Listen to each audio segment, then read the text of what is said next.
नमस्कार, मैं पुष्पांजलि आप सभी दर्शकों का केवी स्टूडियो के कार्यक्रम कहता बेगूसराय बढ़ता बेगूसराय में हार्दिक अभिनंदन करती हूँ, स्वागत करती हूँ। हमारा एक YouTube channel stars of Begusarai, जिसे लाइक करें, शेयर करें और सब्सक्राइब करें, और साथ ही साथ फेसबुक ग्रुप कहता बेगूसराय बढ़ता बेगूसराय से जुड़े और Facebook page doctor Roshan Kumar को फॉलो करें। आज हमारे साथ मटिहानी विधानसभा क्षेत्र 144 की पुलरस पार्टी की प्रत्याशी बिंदु कुमारी जी मौजूद हैं। तो आइए मिलते हैं बिंदु जी से और जानते हैं इनकी कार्य योजनाओं के बारे में। बिंदु जी, हमारे केवी स्टूडियो में आपका बहुत बहुत स्वागत है। धन्यवाद। मैं चाहूँगी कि आप हमारे दर्शकों को अपना संक्षिप्त परिचय दें। मैं बिंदु कुमारी 144 विधानसभा मटिहानी ग्राम हांसपुर से जी हूँ, और मैं एक एडॉक पे केंद्रीय विद्यालय चर्ची बरौनी में एक शिक्षिका के रूप में भी रह चुकी हूँ। वाह। और एक्चुअली में मैं बहुत अपने शादी के बाद से, जस्ट शादी के बाद से ही मैं कुछ न कुछ छोटे छोटे काम करते आ रही हूँ जी। चूँकि मुझे बैठना कभी पसंद ही नहीं था, तो मैं एक प्राइवेट छोटे से स्कूल में भी पढ़ाई हूँ जी। मैं बजाज एलियंस से एज ए आईसी भी रह चुकी हूँ। वाह। और इनफैक्ट अभी तक मैं थी, और कुछ न कुछ मैं छोटे छोटे काम करते ही आ रही हूँ। चलिए, ये तो बहुत अच्छी बात है। और समाज सेवा जहाँ तक रही, तो मुझे लगता है कि आप कुछ भी समाज के लिए कर लेते हैं। एक छोटा छोटा सा भी काम, किसी का हेल्प कर देते हैं, किसी को उठा देते हैं, किसी को कहीं ज़रूरत जो पड़ गई डॉक्टर का, तो आप वहाँ तक भी यदि पहुँचा देते हैं उनको जी, तो भी एक ये समाज सेवा बिल्कुल है। तो हर किसी का करना ये फर्ज है। हर कोई कर सकते हैं समाज सेवा, तो कोई भी और किसी भी रूप में कर सकते हैं। तो राजनीति में ऐसे तो मेरा कभी ये था नहीं, चॉइस ही नहीं बना था कि मैं राजनीति में तो आऊँ। आप एक शिक्षिका थीं और शिक्षा से क्षेत्र से सीधा राजनीति में आना, तो ये कैसे हुआ? मैम, राजनीति में मैंने पहले ही बताया कि मुझे राजनीति में कभी शौक ही नहीं था, क्योंकि जो माहौल अभी तक हम लोगों ने देखा है राजनीति का, वो हर किसी के दिल में और दिमाग में एक या तो राजनीति के प्रति डर रहता है या नफरत रहता है। दो ही चीज़ रहती है जी। डर इसलिए कहूँगी कि आजकल बोलते हैं कि जो बाहुबली होते हैं वही राजनीति में आ सकते हैं, मतलब वो साम दाम दंड भेद कुछ भी कर सकते हैं, कुछ भी अप्लाई कर सकते हैं। और आपको ये बता दूं कि मैं ना सोची तो नहीं थी, पर जब मैंने पुष्पम प्रिया मैडम का फेसबुक पे ही मैंने उनको फेसबुक पे ही देखा, तो उनका एक कहना था कि यदि राजनीति इतना कॉम्प्लिकेटेड होना नहीं चाहिए जी, क्योंकि राजनीति एक समाज सेवा है और समाज सेवा करने का अधिकार हर किसी को है। बिल्कुल, जैसा कि मैंने पहले भी बताया कि समाज सेवा करने का हक हर किसी को है, और राजनीति को सब इतने हे दृष्टि से, गंदे दृष्टि से देखते हैं, क्योंकि यहाँ पे गंदगी फैला रखे हैं और फैलाने वाले भी हमारे कोई न कोई समाज के ही हैं। बिल्कुल। तो अब उनको साफ करने के लिए कोई न कोई, किसी ना किसी को आगे बढ़ना होगा, कोई न कोई कर्मचारी उतरेंगे ही। बिल्कुल। तो यहाँ पर मुझे लगता है कि उन्होंने एक जो राजनीति का एक नया रूप दिया है हम लोगों के सामने में जी, ये सबके दिल से डर हटा देने की काम करेगी जी। और हमें लगता है कि इस चुनाव 2021 के बाद हर कोई चाहेगा कि मैं राजनीति में आगे आऊं जी और सेवा करूं जी। तो एक ये क्रांति है हमारे समाज में नए राजनीति का एक रूप बदलने का जी। जी, तो बिंदु जी ये बताइए कि बहुत सारी पार्टियां हैं और बहुत पुरानी पार्टियां भी हैं, तो आपने पुलरस पार्टी को ही क्यों चुना? पुलरस पार्टी तो मैंने पहले बताया कि ये हर वो शिक्षित आदमी को इसमें जगह दिए हैं जिनका कि जाति के रूप में उन्होंने देखा कि जो इनका जाति है तो एक शिक्षक जाति होनी चाहिए, मीन्स कर्म के आधार पे। कर्म के आधार पे जी। वकील हैं तो वो एक जाति है, डॉक्टर हैं तो वो उनकी एक जाति है। जाति हैं, आप भी हैं, स्टूडियो चला रही हैं तो वो एक जाति है। बिल्कुल। तो उसके बाद और धर्म हमारा बिहारी होना चाहिए। बिहार को यदि बदल रहे हैं तो बिहारी होना चाहिए। भारत को, इंडिया को बदलने के लिए सोच रहे हैं तो हमारी जाति इंडियन है, ऑफ कोर्स इंडियन है। बिल्कुल। तो अब हर किसी के नज़र में एक राजनीति का जो रूप होगा वो हमें लगता है एकदम से सुलझा हुआ नया रूप आएगा जी। और ये हमारे नए आने वाले पीढ़ी के लिए बहुत ही एक सुनहरा राजनीति होगा, जिसे एक कोई इस दृष्टि से नहीं देख सकता है कि राजनीति बहुत गंदी चीज होती है। साफ सुथरी राजनीति, साफ सुथरी राजनीति होगी। ये समाज सेवा है, हर किसी का हक है, अधिकार है यहाँ आने का। इतना कॉम्प्लिकेट होना ही नहीं चाहिए जितना कि हमारे यहाँ बना दिया गया है। जी। ये बताइए मैडम कि ये जो पार्टी है प्लुरल्स पार्टी, इसका अर्थ क्या होता है?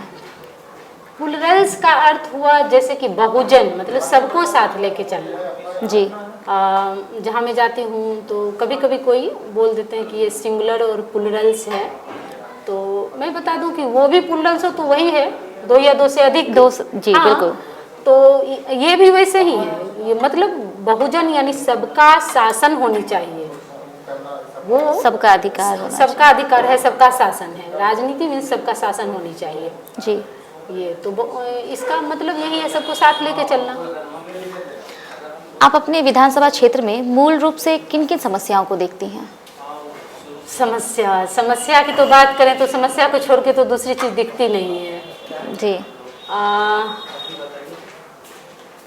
क्या कहूँ अभी, पानी, जहाँ मैं पानी देखूं तो पानी में घर, झील में घर। जी। झील में घर देखने को मिल रहा है, लेकिन बेहाल वहाँ के मानस हैं।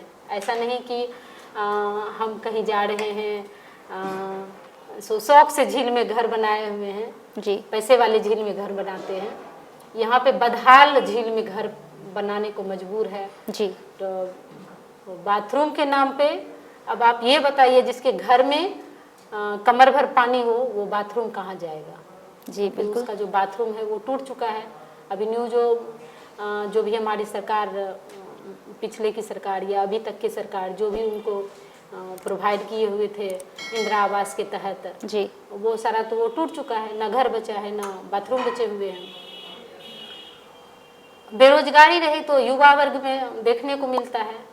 वही एक कहावत है कि युवा अभी, उसे कोई काम भी नहीं है और उसे कोई फुर्सत भी नहीं है। जी। तो आज के युवा वही हैं, उनको कोई काम भी नहीं है और रही बात फुर्सत नहीं है, इसलिए कि बैठ के या तो राजनीति के पे चर्चा करेंगे जी। या हर किसी के हम देख रहे हैं फेसबुक पे, ये पे फॉलो कर रहे हैं और उस पर कमेंट कर रहे हैं। तो अब की जो मतलब युवा को कोई ऑप्शन नहीं मिल रहा था, अब की जो युवा को ऑप्शन मिला है इसके लिए वो बहुत जागृत हैं। जी। उनके आँखों में वो दिख रहा है कि वो जागृत हैं और वो साथ दे रहे हैं। बिंदु जी, जैसा कि अभी आपने कहा कि हर जगह पानी पानी है, तो ये तो नेचुरल चीज़ है। बारिश आई, बाढ़ आई, तो इसमें तो खैर क्या हो सकता है, इसके बारे में क्या कहेंगे आप? नई तकनीकें तो हो सकती है। हमारे यहाँ हर कोई तो एक वैज्ञानिक तकनीक के आधार पे काम तो हो सकता है जी। और इतना नदी नाले नहर बना, वो भी तो वैज्ञानिक आधार पे बने हुए हैं जी। तो इसका भी तो कोई ना कोई ये होना चाहिए। जी। तो मुझे ये लगता है कि जो चीज़ होना चाहिए वो चीज़ हुआ ही नहीं। तो इसको लेके तो मुझे लगता है कि अगर सरकार को जगानी है तो इसके पीछे कहीं ना कहीं जनता को आना होगा आगे, कि आप वैज्ञानिक तकनीक लाइए, आगे उनको आके बोलना होगा।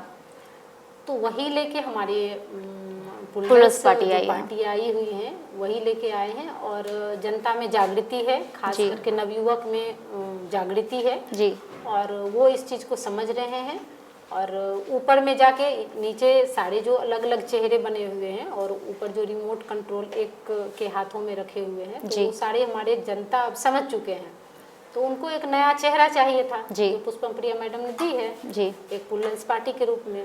तो उनके लिए हमें लगता है कि जहाँ जहाँ तक हम गए हुए हैं, जहाँ जहाँ तक युवकों में ये सब जानकारी है और एंड्रॉयड फ़ोन के आधार पे तो सबके पास है जानकारी जी, तो वो जान रहे हैं और इस चीज़ को समझ रहे हैं और समर्थन भी दे रहे हैं। जी। कमी कहीं होगी तो वो हमारी होगी कि इतने कम टाइम मिला हुआ है और मैं कोशिश करती हूँ कि हर किसी के पास मैं पहुँच जाऊँ। ये बताइए मैडम, अभी बेरोजगारी की जहाँ तक बात चली, अभी मैंने देखा है कि अक्सर देखा है कि जितने भी गवर्नमेंट स्कूल्स हैं या फिर महाविद्यालय हैं, कॉलेज हैं, वहाँ पे छात्रों की उपस्थिति ना के बराबर होती है। तो स्वाभाविक है अगर छात्र वहाँ नहीं आएंगे, पढ़ाई नहीं लेंगे, ग्रहण नहीं करेंगे, ज्ञान नहीं होगा, तो उनको जॉब कैसे मिलेगा? एक्चुअली में पढ़ाने के लिए स्कूल ही नहीं अभी है, अभी पढ़ाने के लिए स्कूल नहीं है जी। इतने गवर्नमेंट्स इतने टीचर को ही काम दे देते हैं, खिचड़ी भी वही बांटेंगे, पढ़ाएंगे भी वही जी। और अभी चुनावी दौर है, उसमें भी ढेर सारे हमारे टीचर को हर विभाग से ये काम मिला हुआ है। जी। तो फिर पहला तो वो ये समस्याएं हो जाती है जी। और दूसरी समस्याएं हो जाती है कि आप अभी 30 ईयर तक जो जी। टीचर का जो चयन किए हुए हैं, वो हमें लगता है कि चयन कहीं ना कहीं गलत ढंग से तो हुआ है, जिसके कारण जो टीचर का ये होना चाहिए, मैं सब जगह नहीं कह रही हूँ, मैं खास करके बिहार के लिए कह रही हूँ। जी। जी बिल्कुल। जो टीचर का चयन जो स्तर होना चाहिए वो नहीं है, स्तर नहीं है बिल्कुल। और जो बेरोजगार जो बच्चे पढ़े हुए हैं, बैठे हुए हैं, जिनके पास नॉलेज है, वो पकौड़ा बेचने पे भी तैयार हैं, तो जी। बेच रहे हैं। तो होना चाहिए, चयन सही ढंग से होना चाहिए, तो बच्चे में प्रोग्रेस जरूर होगी और पढ़ाएंगे भी और बच्चे पढ़ेंगे भी। जी। ये बताइए बिंदु जी कि अगर आप विधायक चुनी जाती हैं तो इन समस्याओं की कैसे समाधान कीजिएगा? क्या कोई रोड मैप है, कुछ है? सारे समस्या तो ढेर सारे हैं जी। जो मुख्य रूप से आपके क्षेत्र में जो भी समस्याएं हैं। मेरे क्षेत्र में तो समस्याएं जो हैं अभी मैं जो देख रही हूँ, एक तो बेरोजगारी की समस्याएं हैं जी। दूसरी गरीबी बहुत ज़्यादा है, जो कि हमारे अभी जो फाइल पे बन चुका है कि सारा आवास क्लियर है, सारे गरीबी रेखा से जितने भी नीचे हैं उनको ये सब सुविधाएं दिए जा रहे हैं। तो जब मैं क्षेत्र में उतरती हूँ तो मुझे लगता है ये सब खोखला है जी। और गरीबी बहुत ज़्यादा है और कुछ समस्याएं ये हैं जिन पर हमें लगता है अभी तक सरकार की ध्यान भी नहीं है। जो महिलाएं जिनके पास कोई नहीं है जी, विधवा हो चुकी हैं, ना बच्चे हैं, और मैं उनको देखती हूँ कि उनके पास घर भी नहीं है और उनका जीवन कैसे चलता होगा मैं उनको देख के समझ गई जी। और आसपास के जितने भी लोग हैं वो बताते हैं कि उनको या तो अभी तो काम भी नहीं कर रहे हैं, कितने महिलाएं ऐसे हैं जो बीमार पड़ी हुई हैं बिल्कुल। और उनको कोई दिखाने तक वाला भी नहीं है, हॉस्पिटल ले जाने वाला तक नहीं है। समाज के कोई बच्चे आगे आते हैं तो कर देते हैं, नहीं आते हैं तो वो पड़े रहते हैं। तो हमें लगता है कि उधर भी बिल्कुल सरकार की ध्यान देने की ज़रूरत है जी। और मैं चाहूँगी कि उस तरह की समस्या के समाधान और बहुत ही अच्छी तरीके से हो। जी बिल्कुल सही सोच है आपकी। बिंदु जी ये बताइए कि आपके विधानसभा क्षेत्र से और भी प्रत्याशी खड़े हुए हैं, तो आपको क्यों लगता है कि जनता आपको ही वोट दे? जनता एक नया चेहरा ढूंढ रहा था जी। मैं जहाँ भी गई हूँ, मैं जहाँ भी देख रही हूँ कि जनता में ये बेरोजगारी को लेके बहुत आक्रोश फैला हुआ है जी। और अभी जो बाढ़ पीड़ित वगैरह भी जो हैं उनमें बहुत आक्रोश फैला हुआ है। गरीब क्षेत्र जो भी हैं, गरीबी रेखा से नीचे की महिलाएं जो भी हैं, जो मतलब परिवार हैं, जो उन सब में आक्रोश फैला हुआ है कि जो वादे किए वो नहीं हुआ। इनफैक्ट हमारे यहाँ भ्रष्टाचारी इतनी फैल गई है कि जिनको एक मतलब जिनको गवर्नमेंट्स की तरफ प्रोवाइड किया गया है कि इनको आवास हो, इन्हें बाथरूम हो जी, तो उनसे भी वो घूस लिया जा रहा है। जी बिल्कुल। तो वो सब महिलाएं जो रोती बिलखती बोली कि मैं जेवर बेच के, मैंने जो मेरा पुश्तैनी जो 5,000 का जेवर था मेरे पास, मैंने वो बेच दिया। तो ये सब बहुत रूह कँपाने वाली होती है। बिल्कुल। तो मैं चाहूँगी कि इस तरह की सरकारें जो यहाँ के जो क्षेत्रीय समस्याएं हैं उसमें जागृति तो मैं ज़रूर लाऊंगी, उस समस्या को तो मैं ज़रूर देखूंगी। और रही बात बेरोजगारी का तो ऊपर से ही इतने मैनिफेस्टो बन के आए हैं कि काम तो ज़रूर मिलेगा। जी बिंदु जी, कुछ दिन पहले मैंने देखा था सोशल मीडिया पे खोइछा, कुछ प्लूरल्स पार्टी की खोइछा वाली बात, तो ये क्या है, इसी बारे में बताएं हमें। खोइछा अभियान जो है ये एक आशीर्वाद होता है। पहले हमारे यहाँ भी होता है, मिथिला में खास करके इनका ये होता है। तो पुष्पम प्रिया मैडम मिथिला की हैं और वहाँ जब एक बेटी को खोइछा दिया जाता है तो एक आशीर्वाद के रूप में दिया जाता है कि तुम जिस घर में जाती हो, हालांकि ये शादी के टाइम का ज़्यादा होता है जी, तुम जहाँ जाती हो वहाँ घर में खुशहाली रहना। तो ये भी खोइछा सेम वैसे ही है कि आप जिस क्षेत्र में जा रही हो वहाँ पे खुशहाली रहना। और इनका एक मतलब ये भी निकाला गया है कि जब एक मुट्ठी चावल किसी से लेते हैं, एक सिक्का लेते हैं और एक छोटे से कपड़े में बांध के लेते हैं जी, तो ये उन्होंने एक कसम के रूप में लिया है कि आपका जो एक मुट्ठी मेरा चावल होगा तो वो हम खेती में नए नए आयाम देने को किसानों के लिए, हाँ किसानों के लिए है, करबद्ध है जी।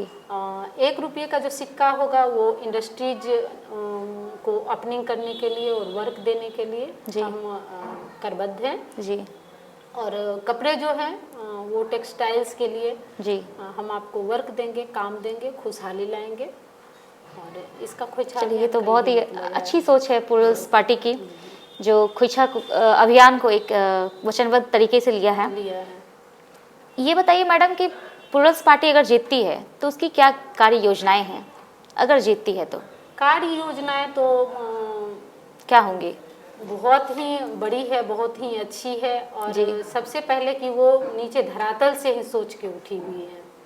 धरातल से सोच के इसलिए उठी हैं कि गरीबी रेखा से पहले, जो मैं बता दूं कि गरीबी रेखा से जो नीचे के हैं उनके लिए एक गोल्डन कार्ड का उनको प्रोवाइड किया गया है। जो कि गोल्डन कार्ड का मतलब होता है कि उस बच्चे को जो शिक्षा के बिना, जो हालांकि वो भोजन के बिना भी परेशान है, लेकिन जिनको जो शिक्षा नहीं ले पा रहे हैं, जो शिक्षा के बिना मतलब सोच भी नहीं पा रहे हैं जी, उनको ऐसे है ग्रेजुएशन तक की शिक्षा, लेकिन 5 साल का उनका दिया गया है कि 5 साल के बाद आपका रेन्यू होगा, क्योंकि कोई एक नियम नहीं बन सकता है और हो सकता है इससे नियम ज़्यादा बेटर आगे हम दे पाएँ तो उसे भी देंगे।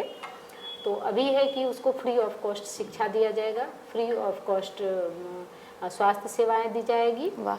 और उस बच्चे को, और रही बात गोल्डन कार्ड में, और फिर महिलाएं हैं जो प्रेग्नेंट लेडी होती हैं जी, जो फर्स्ट मंथ से लेके और बच्चे जब तक 6 मंथ तक नहीं हो जाते हैं तब तक उसको 8,000 रुपया मंथली दिया जाएगा। वाह। और ये इसलिए कि जब हम बोलते हैं कि हमारा स्वस्थ बिहार कैसे हो, स्वस्थ भारत कैसे हो, कैसे तो जब तक स्वस्थ बच्चा नहीं होगा, और जब तक स्वस्थ बच्चा तब होगा जब तक स्वस्थ माँ नहीं होगी, बिल्कुल। तो इसलिए स्वस्थ माँ को बनाना है पहले, तभी एक स्वस्थ बच्चे होंगे, और जब स्वस्थ बच्चे होंगे तो एक स्वस्थ समाज का निर्माण होगा। जी, ये बताइए मैडम कि अभी करप्शन की जहाँ तक बात चली तो बहुत सारी सरकारें आई गई, चेंज हुए, नए चेहरे आए, लेकिन करप्शन वही का वही है। तो इसको क्या कहते हैं, सरकार की गलती है या आम जनता की गलती है? इसे आप किस रूप में देखती हैं?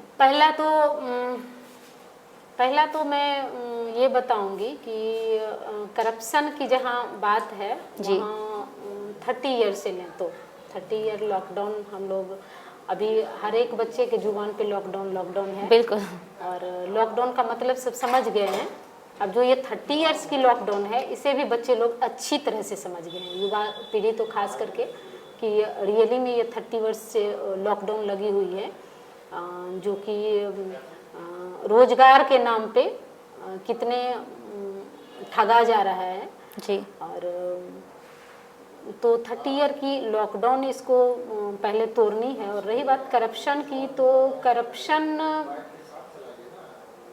करप्शन तो मेरे ख्याल से ऊपर से आती है, क्योंकि आपका यदि एक सुई खो जाए तो उसे सरकार तुरंत ढूंढ के निकाल देती है जी। और इतना बड़ा बड़ा करप्शन होता है हमारे देश में, हमारे समाज में, हमारे राज्य में जी।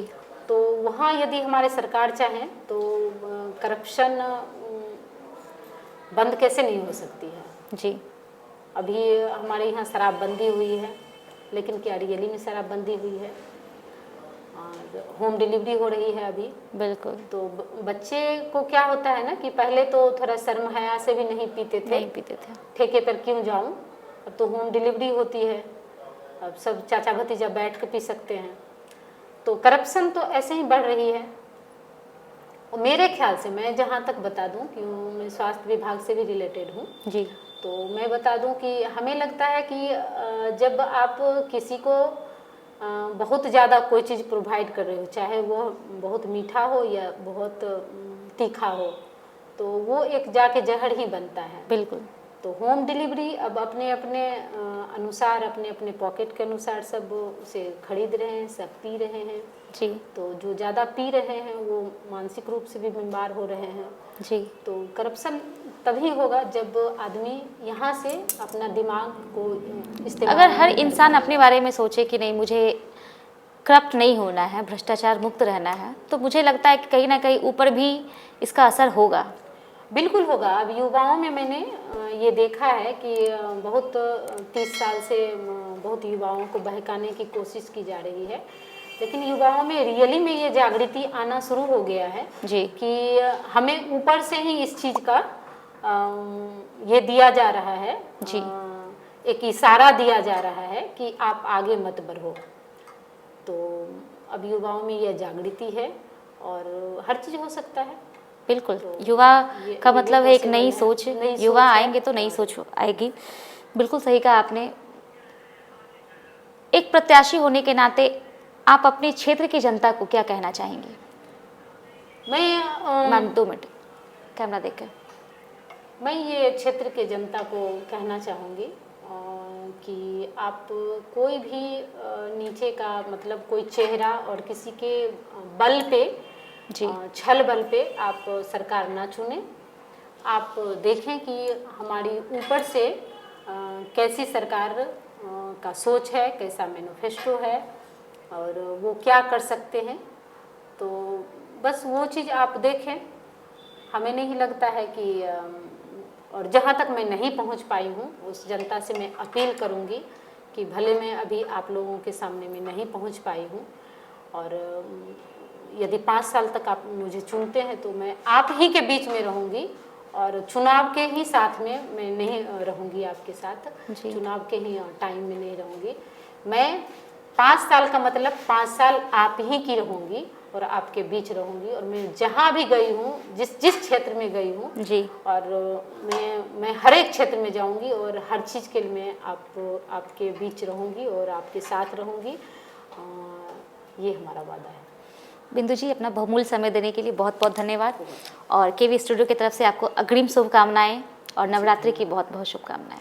धन्यवाद आपको भी। अभी हमारे साथ ही मटिहानी विधानसभा क्षेत्र 144 प्रत्याशी बिंदु कुमारी जी, जो प्लुरल्स पार्टी की उम्मीदवार हैं, इन्होंने अपने क्षेत्र के समस्याओं को और उनके समाधानों को आपके बीच साझा किया है। हमारा यह केवी स्टूडियो का कार्यक्रम कहता बेगूसराय बढ़ता बेगूसराय हर रोज एक नए चेहरे के साथ उपस्थित होता है। फिर हम आपके साथ एक नए चेहरे के साथ उपस्थित होंगे। तब तक के लिए नमस्कार।